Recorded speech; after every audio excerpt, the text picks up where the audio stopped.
Bonjour les amis, je vais essayer de vous expliquer ce qui ne devrait pas être trop difficile, comment en Angleterre et en France, la gauche collabo, la gauche immigrationniste est prête à tous les moyens, toutes les méthodes, toute la propagande nécessaire pour imposer au peuple, aux classes populaires, une immigration majoritairement africaine dont elles ne veulent plus. Alors on va commencer par l'Angleterre, vous avez vu la Grande-Bretagne même, donc vous avez vu toutes ces émeutes qui ont éclaté, suite donc à l'assassinat sordide à Southport de 3 fillettes dans un cours de danse par un Rwandais de 17 ans, dont on se demande par ailleurs ce qu'il foutait en Grande-Bretagne, et donc le silence des médias, l'accumulation d'agressions, tout ça a fait qu'au bout d'un moment, la marmite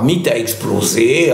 Vous ajoutez les attentats dans le métro de Londres, vous ajoutez les attentats à Liverpool, vous ajoutez les coups de couteau, vous ajoutez la présence massive de pro-palestiniens dans les rues de Londres, vous ajoutez le fait qu'il y a de plus en plus de maires musulmans dans les grandes villes de Londres, vous ajoutez que la police est complètement pourrie, vendue et corrompue, et qu'ils ont protégé les violeurs pakistanais pendant des années à Rotterdam, alors que des milliers de jeunes filles étaient livrées à des trafics sexuels. Bref, ça fait beaucoup, ça a explosé, et là vous voyez que le gouvernement travailliste qui était complice, je dis bien qu'il était complice des Black Lives Matter, qui soutenaient les émeutiers quand ils étaient noirs, qui étaient à genoux devant eux, comme la police d'ailleurs, ce sont les mêmes qui aujourd'hui lancent la chasse aux petits blancs, lancent la chasse aux révoltés, lancent la chasse aux émeutiers, lancent la chasse aux Anglais qui ne veulent pas mourir. C'est simple, et aujourd'hui, naturellement,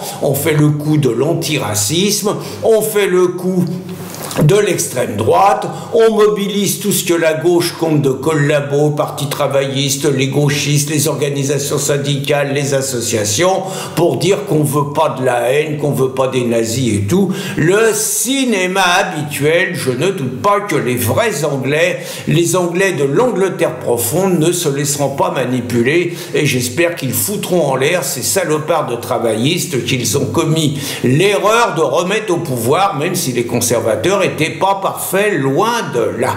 Alors en France, c'est les Jeux Olympiques qui servent un petit peu de lieu de propagande. Alors sur les Jeux Olympiques, je vais faire quand même une petite parenthèse, je ne peux pas m'empêcher de féliciter la dingo, Anne Hidalgo, pour son langage châtié, un langage de chef d'État qu'elle postulait être aux dernières présidentielles où les Français n'ont rien compris et ne lui ont même pas accordé 2%. La dingo, elle a dit fuck au réac, elle a dit fuck à l'extrême droite. Alors je fuck, au moins on comprend, parce que la dingo en anglais c'est une catastrophe, elle a fait des progrès, mais fuck, alors moi j'avoue, je connais pas grand chose à l'anglais, j'avais compris que ça voulait dire va te faire enculer. Il paraît que c'est pas ça, ou pas seulement ça, il paraît que c'est un mot qui traduit un rapport sexuel vulgaire, donc on pourrait comprendre que c'est nique.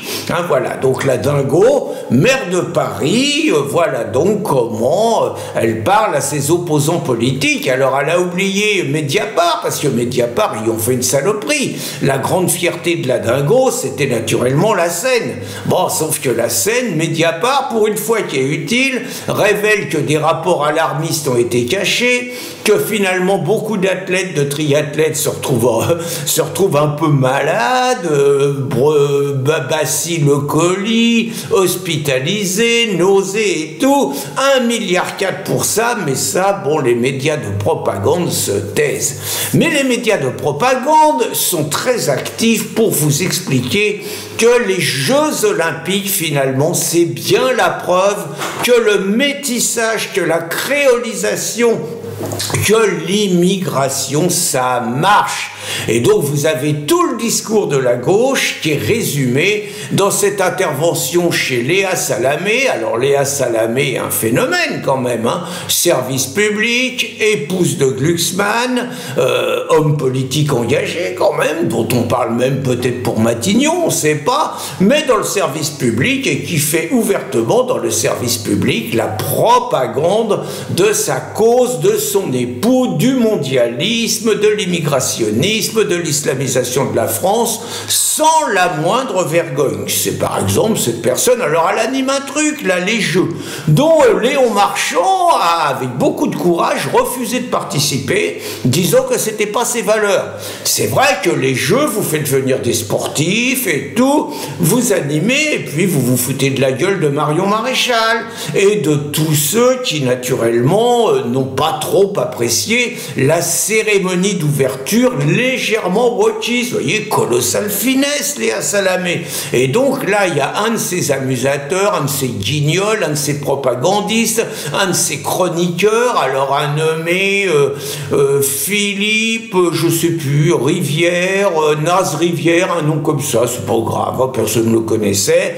Donc il nous a fait un grand numéro. En gros, qu'est-ce qu'il raconte, le mec? Il raconte que les Français découvrent qu'il y a parmi les champions des Oumar, des Abdel, des Mohamed, non, des Mohamed, il n'y en a pas, hein, des Abdel, des Sofiane, et que les Français, voyant que ces grands champions gagnent des médailles, comprennent que l'immigration est une chance pour la France et nous font le coup de ces Français métissés qui chantent la Marseillaise à tue-tête et qui montrent, contrairement à la propagande de l'extrême droite, que finalement ils aiment la France. C'est quand même d'une saloperie, d'une putasserie, d'une rare malhonnêteté. Alors d'abord, faut dire les choses, hein.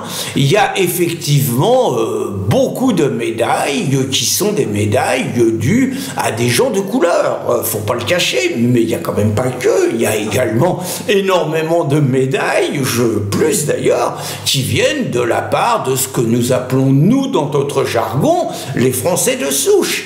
Il y a également dans les sports collectifs, on est dans la dernière semaine et dans les derniers jours, et c'est souvent ce qu'il reste de l'image des Jeux Olympiques, vous avez une réussite exceptionnelle de la France dont il convient d'être fier. Vous avez en football l'équipe de France dirigée par Thierry Henry, que personnellement je ne peux pas saquer et qui n'a pas pu s'empêcher de prendre position lors des dernières élections législatives sans la moindre sanction de la part de la Fédération française, parenthèse.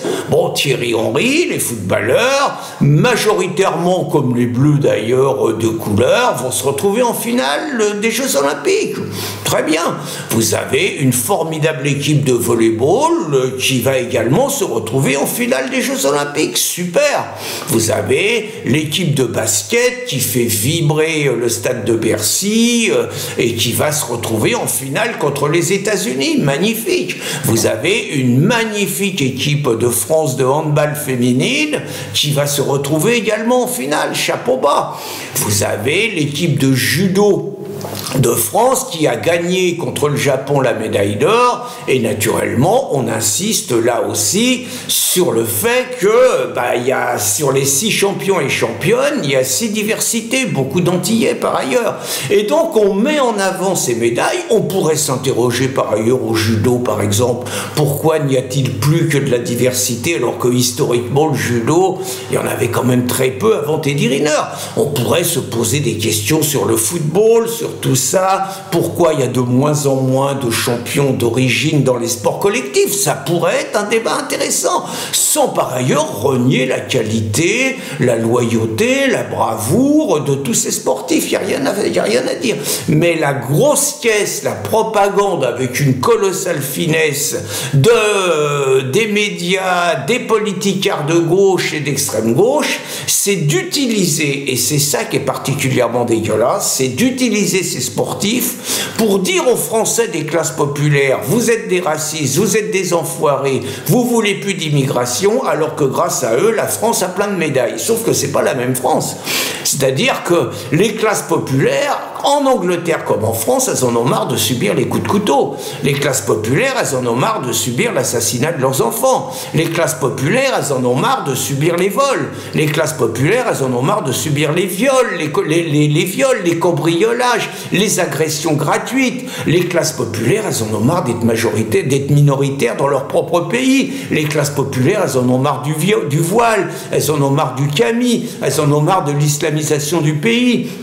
Et les classes populaires, quand elles habitent dans les campagnes, ils savent très bien ce qui se passe dans les villes et ils n'ont pas envie que ça arrive dans les campagnes. Et vous avez cette gauche collabo, cette gauche immigrationniste qui veut faire rentrer de force dans la tête des classes populaires, et même s'ils ne l'admettent pas, les contraindre dans leur quotidien à subir une cohabitation dont ils ne veulent pas, à subir un grand remplacement et un changement de peuple dont ils ne veulent pas, en utilisant pour cela les exploits d'un Teddy Riner, de nos footballeurs, de nos volleyeurs, de nos basketteurs ou de nos handballeuses. C'est particulièrement dégueulasse, c'est particulièrement crapuleux, mais cela ressemble tellement aux pratiques de la gauche collabo qui est devenue la pire ennemie du peuple. Bonne journée les amis.